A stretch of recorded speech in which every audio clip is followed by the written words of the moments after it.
5 തലമുറകളായി നിങ്ങൾക്കൊപ്പം PRS hospital.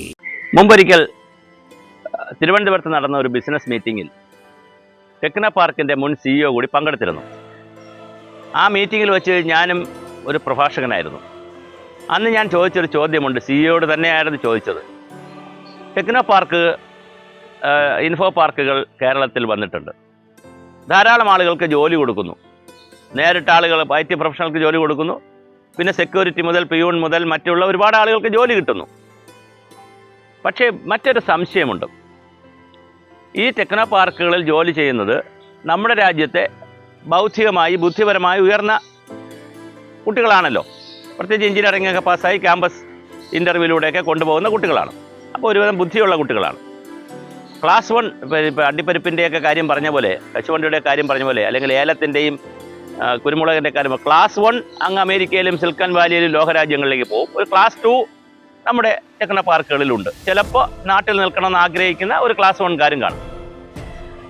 എന്നാൽ എൻ്റെ വിഷയം അതല്ല. ഞാൻ അദ്ദേഹത്തോട് ചോദിച്ചോ അതല്ല. പക്ഷേ അദ്ദേഹത്തിന് കൃത്യമായ ഉത്തരമില്ലായിരുന്നു. അദ്ദേഹം ഒന്നും പറഞ്ഞില്ല. അദ്ദേഹം പറഞ്ഞു അത് ചർച്ച ചെയ്യേണ്ട വിഷയമാണെന്ന് പറഞ്ഞ് ഒഴിവാക്കി. ടെക്നോ പാർക്കുകളിലെ ഓരോ കമ്പനികളിലും അടിസ്ഥാന സൗകര്യങ്ങൾ നാം ധാരാളം ചെയ്തു കൊടുത്തിട്ടുണ്ട്. സ്ഥലം, വൈദ്യുതി, വെള്ളം, 24 മണിക്കൂർ സമരമില്ലാത്തൊരു സാഹചര്യം, ട്രാൻസ്പോർട്ടിംഗ് സംവിധാനം, പിന്നെ അതുപോലെ ഒരുപാട് സംവിധാനങ്ങൾ നാം ചെയ്തു കൊടുത്തുകൊണ്ടാണ് ഈ ടെക്നോ പാർക്കുകൾ അല്ലെങ്കിൽ IT പാർക്കുകൾ, ഇൻഫോ പാർക്കുകൾ വരുന്നത്. പക്ഷെ അവിടെ നടക്കുന്ന സോഫ്റ്റ്വെയർ ഡെവലപ്മെൻറ്റുകൾ, അല്ലെങ്കിൽ അവിടെ നടക്കുന്ന മറ്റ് ബിസിനസ്സുകൾ, അല്ലെങ്കിൽ അതിനകത്ത് നടക്കുന്ന പരീക്ഷണങ്ങൾ, ഗവേഷണങ്ങൾ, പഠനങ്ങൾ, ഇതേതെങ്കിലും നമ്മുടെ രാജ്യത്തെ കൃഷിയെ വർദ്ധിപ്പിക്കാൻ, ചെറുകിട വ്യവസായത്തെ വർദ്ധിപ്പിക്കാൻ, ഇവിടുത്തെ കൊമേഴ്സിനെ വർദ്ധിപ്പിക്കാൻ, ഈ നാട്ടിലെ ആരോഗ്യസ്ഥിതി വർദ്ധിപ്പിക്കാൻ ഏതെങ്കിലും 1, 2, 3, 5 സോഫ്റ്റ്വെയറോ വെബ്സൈറ്റോ ഉണ്ടാക്കി തരുന്നതല്ല ഞാൻ ഉദ്ദേശിക്കുന്നത്. അല്ലാതെ ഗൗരവമായ തരത്തിൽ നമ്മുടെ സമൂഹത്തിലെ മാറ്റങ്ങൾക്ക് വേണ്ടി ഈ ബുദ്ധിയുള്ള ആളുകളുടെ സേവനം പ്രയോജനപ്പെടുത്താൻ കഴിയുന്നുണ്ടോ?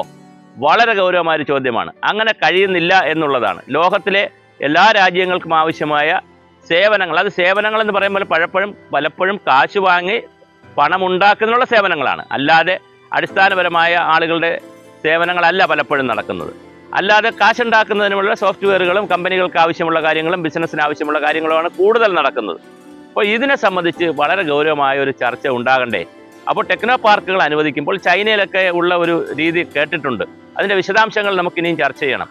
എന്തെല്ലാം പ്രവർത്തനങ്ങൾ നടത്തിയാലും കുറച്ച് സമയം അല്ലെങ്കിൽ കുറേ ഭാഗം സ്റ്റേറ്റിന് വേണ്ടി ചെയ്യേണ്ടതുണ്ട്, രാജ്യത്തിന് വേണ്ടി ചെയ്യേണ്ടതുണ്ട്. ഇപ്പോൾ ഉദാഹരണം, ഗവേഷണം നടത്തുന്നത് പോലും 50% ഗവേഷകർ ഗവേഷണം നടത്തുന്നതിൽ 50% ഗവേഷണം രാജ്യത്തിൻ്റെ വികസനത്തിന് വേണ്ടിയിട്ടുള്ള ഗവേഷണമായിരിക്കണം. ബാക്കിയുള്ള 50% അക്കാഡമിക്കായിട്ടുള്ള ഗവേഷണം നടത്തിക്കോട്ടെ. അതുപോലെ തന്നെ നമ്മുടെ നാട്ടിലെ പ്രശ്നങ്ങൾ പരിഹരിക്കാൻ ഞാൻ ഈ പറഞ്ഞ പോലെ കാർഷിക മേഖല, വ്യവസായ മേഖല, ആരോഗ്യ മേഖല, വിദ്യാഭ്യാസ മേഖല, ഇങ്ങനെ ഓരോ മേഖല എടുത്താൽ, പിന്നെ സാമ്പത്തിക മേഖല, പരിസ്ഥിതിയുടെ മേഖല, ഏത് മേഖല എടുത്താലും ആ മേഖലയുടെ സമഗ്രമായ വികസനത്തിന് വേണ്ടി ഇത്തരം സ്ഥാപനങ്ങളുടെ സംഭാവന എന്താണ്? അവർ കുറച്ച് അന്നദാന പൈസ കൊടുക്കുന്നതോ, CSR പൈസ കൊടുക്കുന്നതോ, അല്ലെങ്കിൽ ചാരിറ്റി ചെയ്യുന്നതോ അതൊന്നും അല്ല ഉദ്ദേശിക്കുന്നത്. അവരുടെ സ്ഥാപനങ്ങളിൽ നടക്കുന്ന പ്രവർത്തനങ്ങൾ, അല്ലെങ്കിൽ അവരുടെ പ്രൊഫഷണലിസം നമ്മുടെ രാജ്യത്തിൻ്റെ ഉയർച്ചയ്ക്ക് വേണ്ടി എത്ര കണ്ട് സേവനം കൊടുക്കാൻ കഴിയുന്നു. അല്ലെങ്കിൽ ഒരു കുറച്ച് കട്ടിയുള്ള കടുപ്പമുള്ളൊരു ചായയുടെ കാര്യം പറഞ്ഞ പോലെ കടുപ്പമുള്ളൊരു തീരുമാനം പറയാം. അങ്ങനെ നമ്മുടെ രാജ്യത്ത് സേവനം കിട്ടുന്നില്ലെങ്കിൽ, രാജ്യത്തിനോ സമൂഹത്തിനോ സ്റ്റേറ്റിനോ സേവനം കിട്ടുന്നില്ലെങ്കിൽ അവർക്ക് വിദ്യാഭ്യാസം കൊടുക്കുന്നതിന് വേണ്ടി ഇത്രയും പണം ചിലവാക്കേണ്ട കാര്യമില്ല. അവർ കോളേജുകളിൽ പഠിക്കുമ്പോൾ തീർച്ചയായും ഫീസ് മേടിക്കണം, നല്ല ഫീസ് മേടിച്ച് പഠിപ്പിക്കണം. അല്ലെങ്കിൽ ഇനി ലോണാക്കണം. ആ പഠന കാലയളവ് ലോണാക്കിയതിന് ശേഷം അവർക്ക് ജോലി കിട്ടിയാൽ, ഒരു പർട്ടിക്കുലർ സാലറിക്ക് മുകളിൽ ജോലി കിട്ടിയാൽ ആ പണം തിരിച്ചടയ്ക്കണം. അപ്പോൾ സാധാരണ ആളുകൾക്ക് മതി ഈ സബ്സിഡിയൊക്കെ. അല്ലാതെ സർക്കാരിൻ്റെ പണം കൊടുത്ത് നമ്മുടെ രാജ്യത്തെ പാവപ്പെട്ട ജനങ്ങളുടെ ക്ഷേമവും വികസനവും മാറ്റിയെടുക്കാൻ കഴിയുമെന്നുള്ള നിലയിൽ ടെക്നോക്രാറ്റുകളെയും പ്രൊഫഷണലുകളെയും സൃഷ്ടിച്ചതിന് ശേഷം അവരുടെ സേവനം മറ്റു രാജ്യങ്ങളിലെ കമ്പനികൾ നമ്മുടെ രാജ്യത്ത് വന്ന്, നമ്മുടെ സംസ്ഥാനത്ത് വന്ന്, നമ്മുടെ സ്ഥലത്ത് വന്ന് കെട്ടിടം കെട്ടി, അല്ലെങ്കിൽ നമ്മൾ കെട്ടിക്കൊടുക്കുന്ന കെട്ടിടത്തിൽ ആരായിക്കോട്ടെ കെട്ടിടം കെട്ടി അതിനകത്ത് ഇരുന്ന് സേവനം മുഴുവൻ മറ്റു രാജ്യത്തെ കൊണ്ടുപോകുമ്പോൾ എന്തിനാണ് നമ്മുടെ പൊതു ഖജനാവിൽ നിന്ന് പണം കൊടുത്ത് ഇത്രയും IT പ്രൊഫഷണലുകളെയും ഇത്രയും ടെക്നോക്രാറ്റുകളെയും സൃഷ്ടിക്കുന്നത്?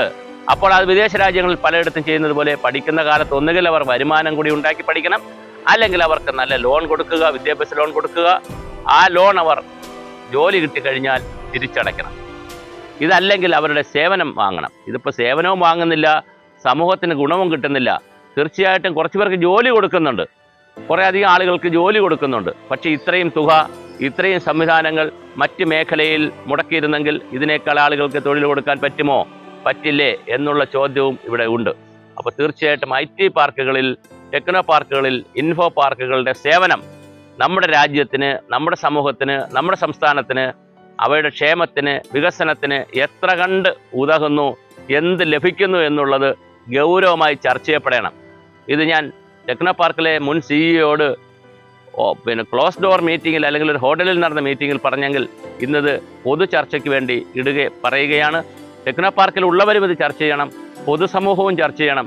നമ്മുടെ രാജ്യത്തെ വികസനത്തിന് വേണ്ടി, ക്ഷേമത്തിന് വേണ്ടി, രാജ്യത്തിൻ്റെ വളർച്ചയ്ക്ക് വേണ്ടി ടെക്നോക്രാറ്റുകളെ, പ്രൊഫഷണലുകളെ സൃഷ്ടിക്കാൻ യൂണിവേഴ്സിറ്റികൾ ധാരാളം പണം മുടക്കി ഈ നാട്ടിലെ ദരിദ്ര കോടികൾക്ക് കൊടുക്കുവാനുള്ള, ലാട്രിൻ പണിത് കൊടുക്കുവാനുള്ള, റോഡ് പണിത് കൊടുക്കുവാനുള്ള, വീട് വെച്ച് കൊടുക്കാനുള്ള, അന്നം കൊടുക്കുവാനുള്ള, റേഷൻ കൊടുക്കുവാനുള്ള എല്ലാ പണവും എടുത്ത് അതിലൊരു പങ്ക് കൂടി എടുത്തിട്ടാണ് ഈ ടെക്നോക്രാറ്റുകളെയും പ്രൊഫഷണലുകളെയും സൃഷ്ടിക്കുന്നത്. അത് തീർച്ചയായിട്ടും ആവശ്യമുണ്ട് രാജ്യത്തിന്. പക്ഷേ രാജ്യത്തിന് അവരുടെ സേവനം കിട്ടുന്നില്ല എന്നുള്ളത് ഗൗരവമായൊരു വിഷയമാണ്. അതുകൊണ്ട് അതെങ്ങനെ പരിഹരിക്കും എന്നുള്ളതിനെ സംബന്ധിച്ച് വലിയ ചർച്ച നടക്കേണ്ട സമയമാണ്. അത് നമുക്ക് തുടങ്ങേണ്ടത് ഈ പ്രൊഫഷണലുകളുടെ ഇടയിൽ നിന്ന് തന്നെ തീർച്ചയായും അത്തരം ചർച്ചകൾ ഉണ്ടായി വരട്ടെ. അത് വളരെ പോസിറ്റീവായി കാണുന്ന ഒരു രീതിയായി നമുക്ക് ചർച്ച ചെയ്താൽ തീർച്ചയായും നമ്മുടെ രാജ്യത്തെ നിരവധി പ്രശ്നങ്ങൾക്ക് പരിഹാരമുണ്ടാക്കുവാൻ ഈ IT പ്രൊഫഷണലുകളുടെ സേവനവും നമുക്ക് പ്രയോജനപ്പെടുത്താൻ കഴിയും. ഇതിവിടെ ജനിച്ച്, ഇവിടെ പഠിച്ച്, ഇവിടുത്തെ പണം കൊണ്ട് എല്ലാം ചെയ്തതിന് ശേഷം ഇവിടുത്തെ സൗകര്യങ്ങൾ ജീവിക്കുകയും ആർക്കോ വേണ്ടി പണി ചെയ്യുകയും ചെയ്യുന്ന ഒരു വിഭാഗമായി, ഒരു സമൂഹമായി അവർ മാറാതിരിക്കട്ടെ. കാലം അത് ചർച്ച ചെയ്യപ്പെടുക തന്നെ വേണം.